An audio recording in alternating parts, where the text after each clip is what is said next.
Hey, so who wants to be the next Tom Cruise or Julia Roberts? Let's make some movies. Woohoo!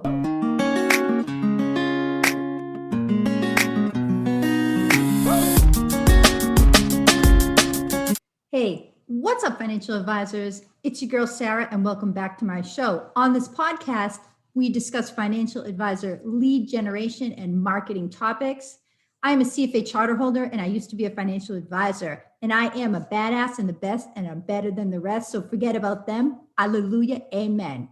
Financial advisors, don't hide, just smash that subscribe, and let's ride. Hey, what's up, party people? It's me, Sarah G, with the Smack, and I'm back. And today we're going to be talking about how to become a financial advisor / movie star / Instagram / TikTok star using video. But first, a quick announcement, y'all. My social media coaching program is currently full. If you'd like to join the membership, please send me a note to be added to the wait list. And today we are going to be kicking it with my girl, Kate Holmes. She is the host of the Innovating Advice podcast. She's a management consultant and overall one of the flyest senoritas on the block. Get it, girl! Love it. Hey, Sarah. Fantastic to be here. So, Kate, why should advisors make videos? Let's start with that. Well, Sarah, it's not necessarily about making videos because that tends to imply like production value and lights and cameras and action. And, it can just get so intimidating. And that is not the natural skill set of most financial advisors. So where I often start is by just pointing out the fact that whether we're in a pandemic or not, whether you run a virtual business or a brick and mortar business, the next best thing to being in person is being on video. And all of the different ways that you can leverage video to add value to your clients and prospects, to increase engagement, to get your message out there, and to do that lead gen and prospecting, video is a great way to go. And it doesn't have to be complicated. Well, mademoiselle, I think that's where all of this kind of falls down for people because I think advisors get very intimidated by the actual, like how complicated it actually does get. Yeah, they do. And a lot of that is in their heads. So what I usually recommend, and this is great from a number of angles. So I use a tool called BombBomb. Super weird name, I think. And it's just one word, bombbomb.com, and it's video email. So it integrates seamlessly into your Gmail or your Outlook. And I encourage people to start every Monday morning and just send a client a gratitude email. So it could be the first client you ever got and just say, hey, Sarah, thanks so much for being a client for the last 10 years. I've really enjoyed everything we've gotten to work with over the years. And honestly, if you can leave a voicemail for a client, and anybody can do that because we've all done it, it's the exact same thing. You're just doing it on video. So rather than thinking about scripts and all this content creation, everything, just start by getting comfortable with little videos like that. And especially when it's something out of the blue, like, somebody getting a gratitude video, could you imagine how great that would make you feel?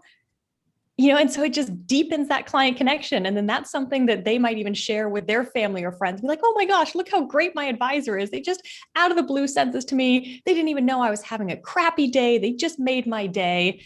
And that'll just start to give you that boost of confidence for the value that video can provide. Yeah. I mean, I think we need to talk a little bit more about this because this is such a big issue for advisors. But I'll say that when I started my YouTube channel years ago, I remember the first videos were just laughable. Yeah. Like they were ridiculous. I was just not comfortable in front of the camera. But the only way I got better at it was just practicing over and over again. And it wasn't until I had made like a good 20 or 30 videos that I really started to be fluid on there. And now I make them every day, like multiple videos a day. Not that they're any better than that, but anyway.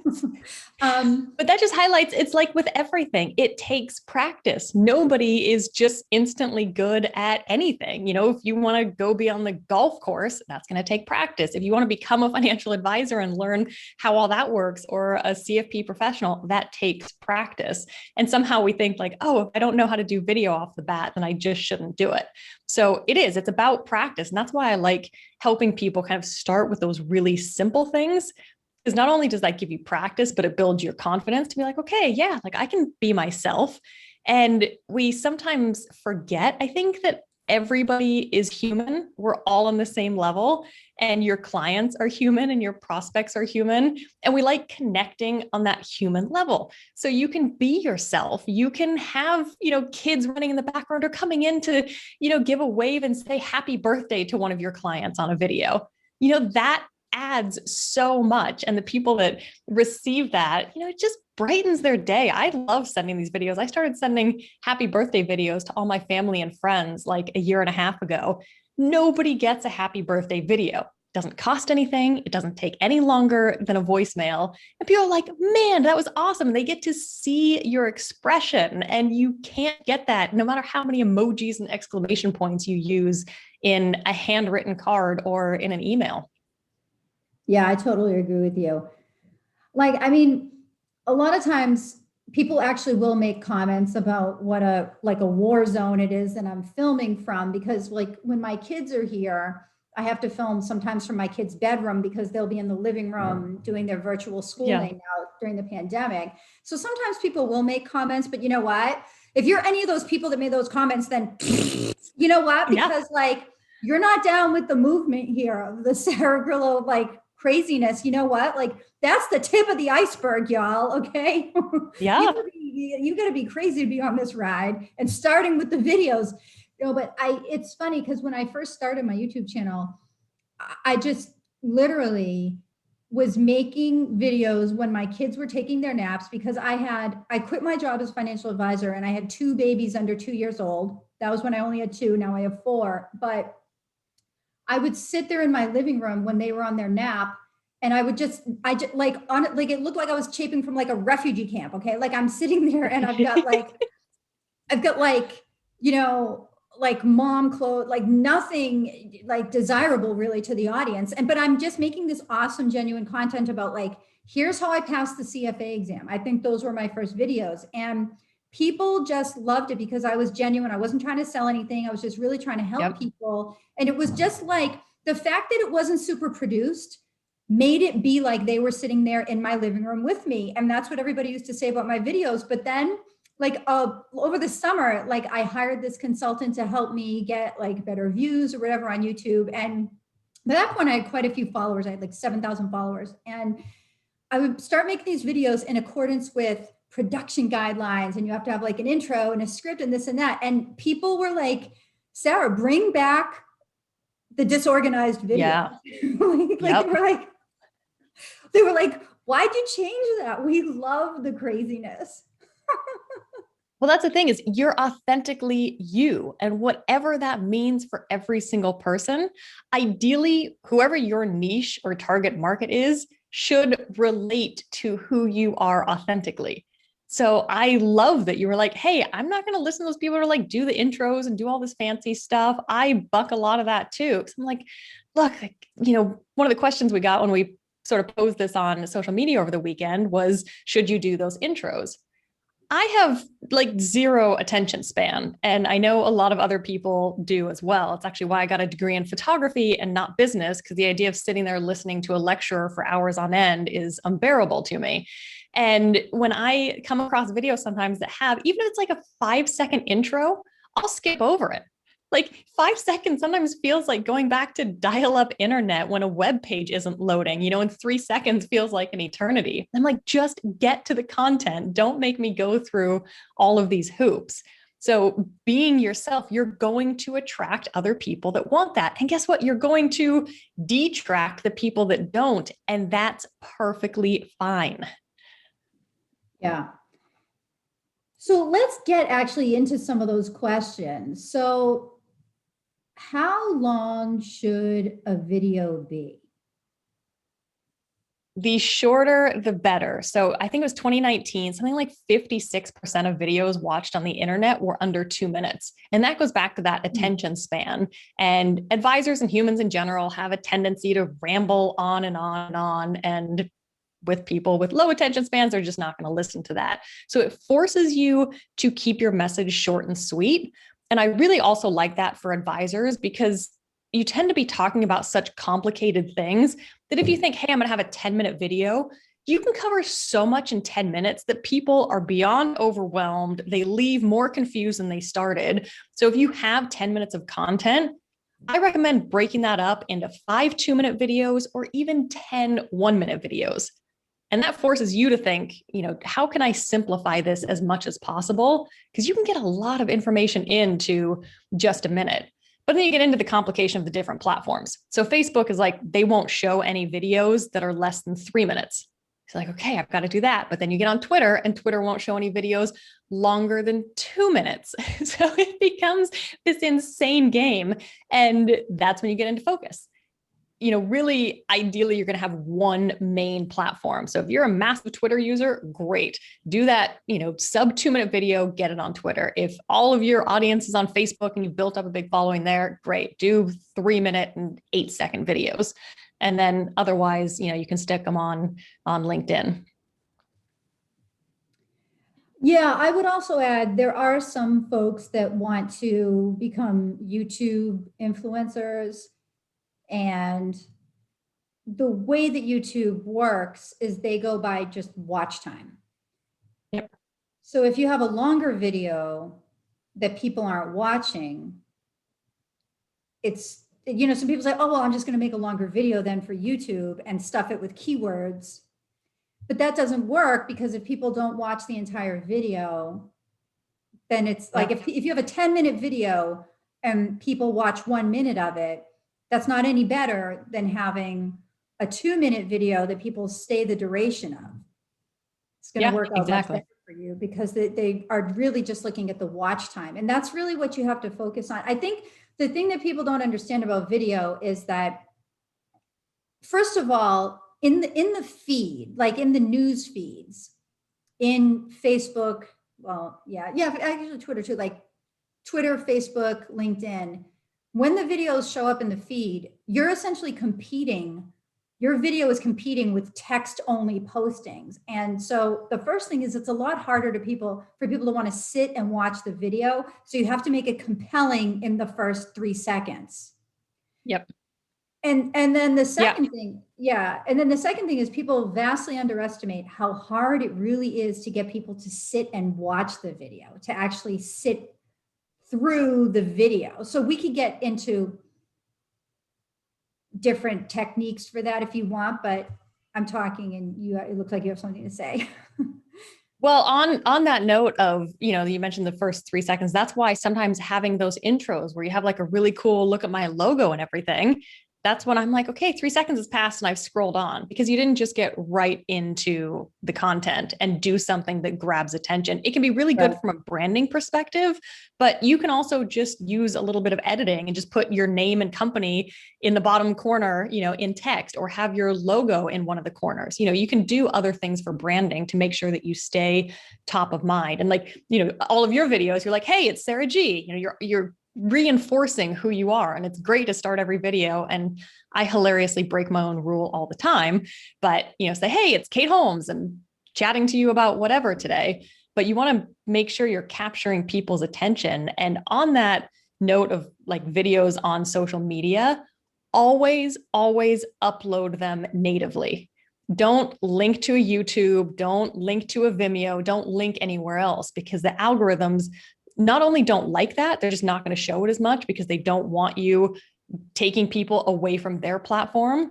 But that's an extra step, and people don't do extra steps, and that's not as engaging if you have to leave and go. So just upload it natively so that it automatically starts playing as people scroll down. And if you keep it short and sweet, people are going to see it. Always shows a little countdown like, oh, this is, 1 minute and 8 seconds. Great. I've got 1 minute and 8 seconds. Yeah. And then within the video, I think the first 10 seconds are the most critical. Yep. like, don't plan out the whole video. Plan out the first 10 seconds almost. And you could almost like let the rest of the video go after that, because if they're locked in after the first 10 seconds, you can more or less just carry the video whatever way you want. But if they're not going to lock in after that 10 seconds, then that's where you're going to lose most of the people, is in those first 10 seconds. Yeah. The other, yeah, go ahead. And one of the great ways to do that, and this also helps for people that are like, hey, I don't want to have to read a script and how do I memorize this? And I forget what I'm saying, is to just go with the numerical thing and just say, hey, we're going to chat about 3 top ways you can save for your family holiday. And then that way it keeps it in your mind. You can remember those 3 things and people know exactly what to expect. So that they're not thinking, okay, you're going to give me a list of 27 things and I'm going to be sitting here for 42 minutes. Yeah. And that's also for the issue of people forgetting. I like, people are like, should I get a teleprompter? Hells to the no. No, please. Throw the teleprompter out the window. If you're listening to this in the car, I want you to stop the car, call your husband or wife or babysitter or housekeeper, whoever, and just tell them to recycle, donate it to Best Buy. Okay. Yep. Have somebody else do it. You donate it to your competition, in fact, because that will be helping you competitively. The teleprompter should never be used. If you can't say it without sounding like a robot, then don't freaking say it. Like, I'd rather have you tape one point, stop, Yep. tape another point 10 minutes later, stop, rehearse, tape another point, and then have someone edit the pieces of the video together.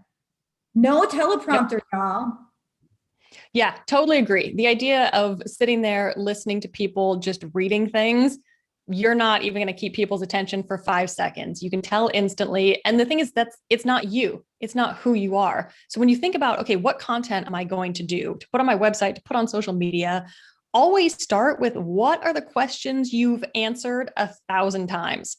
And this is really, really helpful if you've got that niche, you've got that target audience, because you talk about the same things over and over again. So just look into the camera, pretend you're talking to one of your clients, tape their picture right above the lens if you have to, and be like, okay, Sarah, we've talked about this a lot, and just answer it like you're answering it all the other 1,000 times. Or sometimes it helps people to have somebody that they are talking to. Yep. Yeah, it does. And so you can even, if you need to, from a theatrical standpoint, think about interviews. You'll often have people kind of at a 45-degree angle because they are actually looking at somebody else. Try not to go 90 degrees because, that can feel a bit too disconnected. But if you want to actually be looking at somebody else and answering those questions, that can be a good way of getting comfortable as well, because it is weird talking directly into a camera with nothing on the other side. So that goes back to just practice. Do a 1-minute video at least once a week. And if you never post it and never sees the light of day, that's fine. 1 year from now, you will be so thankful that you did all that practice, because I guarantee you're going to have a lot of great content out of it.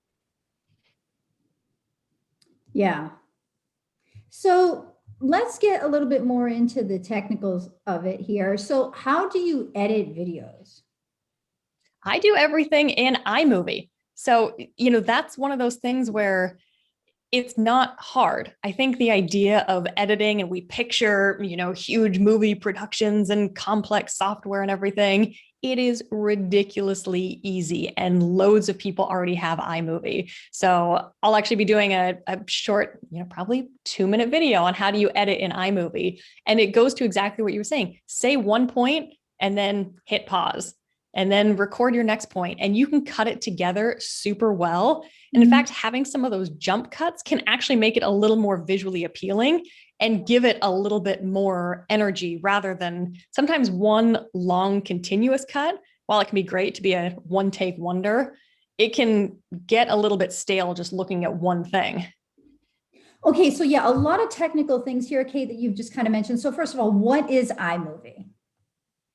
iMovie is the free editing software that comes on all Apple computers. Okay. What is a jump cut? A jump cut is where you just quickly jump from one thing to another. So I guess it's kind of hard to explain, but there's no like transition. In old PowerPoint presentations, you'll have like fancy transitions or stars or glittery things or whatever. It's where it just jumps directly. So, if you're sitting there like you or I are, we're sitting pretty still, you're not really going to notice. But I do it a lot, even if I'm going between inside or outside, or I've got two different cameras.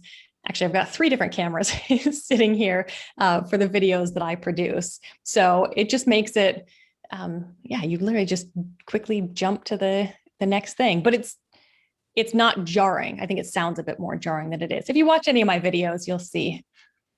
Okay, so yeah, the jump cut is actually important from an optimization standpoint, because when you have rapid cuts from one scene to the next, it actually stimulates people more. Yes. Okay, so when they're scrolling through the feed, if they see a video with jumps in it, they're going to look at that video rather than just someone sitting there talking and having no like appearance of motion. Yeah, exactly. It adds that additional energy. And one thing to remember is something like 80% of videos on social media are watched on mute, because people are standing in line scrolling at the grocery store, or they're hiding their phone in a meeting or whatever. So we also have to remember that even if you're an energetic person, if they can't hear you, you still need to bring that energy through what the visual is.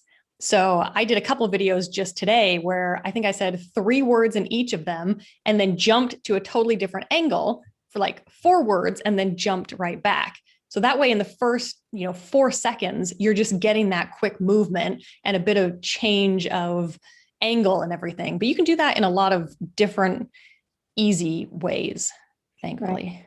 Yeah. And about that point about the videos being watched on mute, I absolutely think that you should put subtitles or captions into the videos, and a lot of the editing softwares will allow you to do that. But I just want to say, first of all, that I don't practice what I preach here all the time because it's so painstaking for me. I don't have software that automatically does that. And so I have to write it out manually, and it takes forever. So I don't actually do it that often, but I wish that I could, because first of all, it's better for people who are hearing impaired, right? Yep. It's a lot more inclusive. Yep. So I do in the future have to be a little bit more aware of this and make the effort more, but it's just better anyways for your social media performance.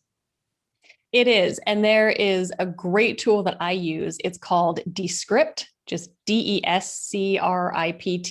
just descript.com. And it has the best transcription that I have seen. And it's fantastic for editing. So if you do one long take, because that's the easiest thing. And so thinking about what would get advisors to actually adopt this and do this, just do one continuous take on your webcam or your smartphone.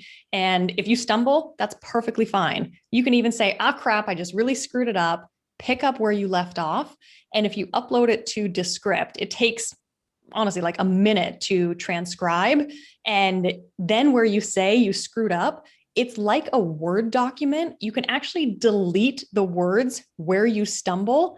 And it not only removes the words, it edits the video. So it automatically gives you that jump cut. So that helps add a lot of confidence as well, because you can, just stumble around and forget what you're saying and not have to worry about it. You just upload it there, edit the text like you're editing an article to hand in. But guess what? You've got a video, you've got your captions, it's all done and ready to go. So if someone doesn't have Apple or doesn't have an iPhone, what software do you recommend? Because you said iMovie for the Apple people. Yeah, I only talk to Apple people. So, I don't it's surprising to me how many advisors have Apples. I think a lot of them have them at home. So I think most people I've talked to have them. So I know there is something, it's called like Windows Movie Capture, I think. I haven't owned a Windows computer in over 20 years, so I will be honest that I don't know. There are a lot of other great editing softwares. Adobe Premiere Pro, I believe, is one of them, and I've got a resources section there. They're listed in there, so I can pass those to you for the show notes if you want. Yeah, that would be awesome because I always get this question and I just never, like, I use Wondershare Filmora 9. It's, I don't know, something like $50 a year or something. And I've really done well with it, but I don't know. That's all that I know. So I'm always looking for these things. So that's great. I'll put those in the show notes. Yeah. Now, let me see what else here. What software do you like to use for videos to post to LinkedIn, Vimeo? Okay, I think we answered that because that was a question we got over the weekend. What software Yes. do you, okay, we got this question over the weekend. What software do you like to use for videos to post on LinkedIn, Vimeo, etc.? And that's where, so upload directly to all social media, but then to continue to build that online presence, you can go Vimeo or YouTube. To me, it's kind of like Nike or Adidas, Coke or Pepsi. People just have their preference. I think Vimeo has a lot of great things going for it. It's got a cool editing create tool. And I like that it's not as distracting. So I actually use YouTube and I find every time I go on there, it's almost sensory overload. Even though I love videos, there's just too much to look at. So you want a bit more of a clean interface. Vimeo is great. If you're doing videos that are especially going to go just directly to clients and you're not trying to do it as much for building a public persona, I think Vimeo is probably the way to go. But if you want to go for more of that SEO and potentially have people find you, then YouTube is the way to go because it has over 2 billion monthly users. Yeah. It's funny. I have so many videos, like, again, that I taped in my war zone setting of like 6 years ago. And with like babies screaming in the background. And those videos have like 7,000 views on them Yeah. because they just like consistently. I'm actually in position 1 on Google for several of my search terms. And it's awesome because I hear from people all the time. But when you are ranking on Google, I mean, don't underestimate, that is a serious thing. Like I hear from people all the time. And it's not like I, get a ton of, at this point, a ton of people watching the videos every day, but sometimes it's just those 2 or 3 viewers. If you target it using a long tail keyword, how to pass the CFA exam, right? Yep. What to do with a capital gain on a house in the state of Nevada. Yep. Okay, a person that searches on that is a pretty serious person. Like you're not going to get, here's a funny story. I always am doing like crazy things in general, like not just crazy, but like freaking freaked up crazy. Okay. Like really crazy on my YouTube channel. Like probably shouldn't even be on YouTube doing this stuff. But anyways, last year I cut my hair and I cut my hair. I give myself a haircut. And I went on YouTube and I was like, hey, what do y'all think of my haircut? And it was just really kind of intended. And I said those words like in the like new haircut plus financial advisor LinkedIn strategy for 2020, right? It was like in the title, but so wasn't other like business crap, right? But as a result of me typing like, I got a new haircut, I get so many people to that video that are searching on like new haircut 2020 because I included 2020 LinkedIn That's strategy. funny. And haircut. Nice. Yeah. But see, you do, but like, you won't get that stuff though, if you do it right. Now that's a joke or an example of like crazy SEO stuff. But if you actually are like, how to sell a house in the state of Nevada, the person that searches on that is not the person looking for John Bon Jovi's greatest hits. Like they're serious about that if someone searches on that. So you're going to have to be patient, which I know is hard for all of you. Even though you all tell your clients, like, this is a long-term investing strategy. Don't come to me after 3 days and tell me the portfolio hasn't grown 200%. Why do you ask this of your marketers then? Y'all financial advisors? And the thing is, once you have that and that person finds it again, and I keep saying this, if you've got that niche, you've got that ideal target market, when that person goes and sees your videos and sees that everything else you're talking about, or most of it, relates to them and their situation, they're going to be hooked in. And we're talking earlier about, your early videos, my early videos. Thankfully, I've got a different YouTube channel now because I was doing videos back in my financial planning business in 2013. And, you look back, but one of the things I've realized, and, there may be pros and cons to this, but especially when you're starting out, it's okay that people don't watch your videos because they might not be that great. And then you don't have to worry and you don't have to be all up in your head about like, oh, 10 million people are going to see this. They're really not. So put it out there. And then you're going to have that beginning starting point so that when people look back in 3 years, guess what? You've got videos posted from 3 years ago and people don't actually consume all of your content. But knowing that you've got it is hugely beneficial. So if they see that you've got loads of videos on there that go back years, that in itself says, hey, they're consistent. They know what they're talking about. They're covering, my challenges in life, and I'm going to reach out to them to talk about working together. Right. Or at least get them onto the newsletter list.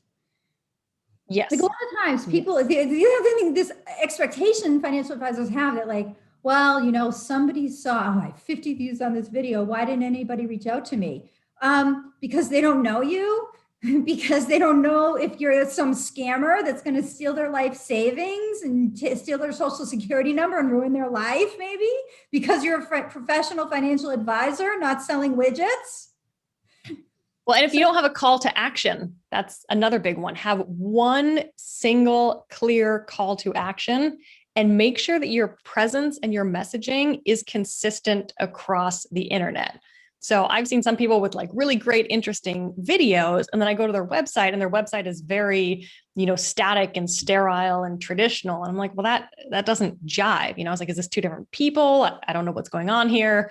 So make sure you've got consistency there. Yeah. Like if anything, just get one of those newsletter signups, like through your Constant Contact or MailChimp. Just get a landing page, generic like landing page, like sign up for my newsletter list. And then just at the very least, make a video of you saying, if you think you're going to forget it at the end of the video, just make a video of yourself saying, thanks for watching. Please sign up for my newsletter list. The link is in the video, in the summary box below the video. And then just paste it on there at the end.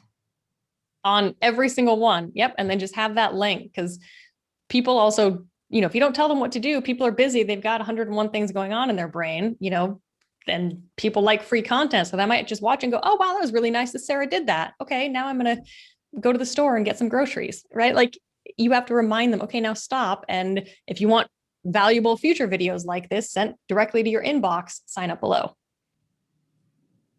Yeah, don't rely on them to do it later. No one does it later. Okay, Nope. Okay.